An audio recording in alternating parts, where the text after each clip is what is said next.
Once upon a time, in a faraway kingdom, there lived a beautiful princess named Snow White.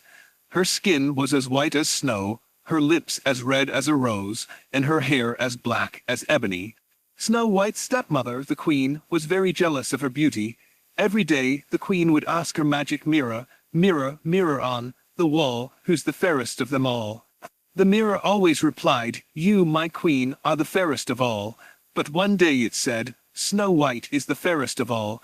The queen was furious. She ordered a huntsman to take Snow White into the forest and kill her, but the kind huntsman couldn't do it. He told Snow White to run away and never return. Snow White ran deep into the forest until she found a tiny cottage. Inside, everything was small and messy. She cleaned the house and fell asleep on one of the tiny beds. When she woke up, she saw 7 little men staring at her. They were the 7 dwarfs who lived in the cottage. Snow White told them her story, and they agreed to let her stay if she would cook and clean for them. Meanwhile, the queen discovered that Snow White was still alive.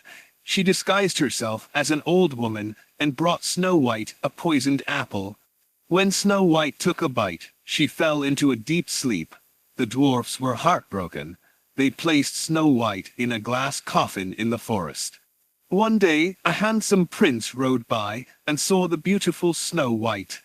He leaned down and kissed her. Suddenly, Snow White woke up. The prince's kiss had broken the spell. Snow White and the prince got married and lived happily ever after.